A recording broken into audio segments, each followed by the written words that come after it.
बिस्मिल्लाहिर्रहमानिर्रहीम। अस्सलामुअलैकुम दोस्तों, उम्मीद करता हूँ कि आप सब खैरियत से होंगे।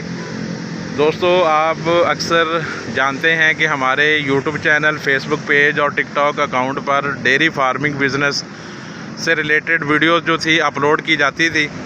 तो अब हमने एक नया बिज़नेस जो है वो साथ में स्टार्ट किया है, तो उसकी वीडियोस भी आपके साथ शेयर करेंगे। अगर कोई हमारा दोस्त जो डेयरी फार्मिंग बिज़नेस करने वाला है, अगर उसको भी डेयरी फार्मिंग बिज़नेस के साथ शेड पोल्ट्री फार्मिंग करने का शौक़ हो, ठीक है, तो वो इसको आप इंजॉय कर सकते हैं, आपके लिए मालूमात हो सकती हैं।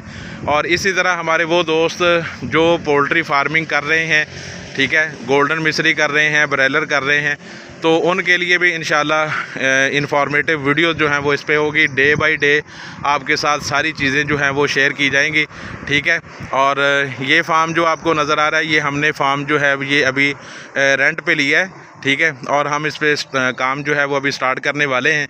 और तकरीबन मंगल वाले दिन, ठीक है, हमारा चूज़ा जो है वो हमने बुक करवा दिया है, वो भी आ जाएगा। ये मुकम्मल शेड जो है ये हमने वाइट वाश जो है ये मुकम्मल करवा दिया है, ठीक है। तो ये टोटल शेड है, ठीक है। इस शेड के मुकम्मल इसके बारे में भी आपको बताएंगे। ये फ़र्स्ट व्लॉग है, ये सिर्फ तारफ़ी व्लॉग है कि इस चैनल पे अब पोल्ट्री फार्मिंग बिज़नेस जो है उसकी वीडियोस भी आपको डे बाय डे जो है वो आपको मिलती रहेगी। हम कौन सी फार्मिंग करने जा रहे हैं, ठीक है, और उसके बाद कितने दिन की फार्मिंग है, क्या फ़ायदा है, क्या नुकसान है, ठीक है। डे बाय डे जो रूटीन है वो आपके साथ इस पेज पे, यूट्यूब चैनल पे, फेसबुक अकाउंट, टिकटॉक अकाउंट पे आप लोगों के साथ शेयर किया जाएगा।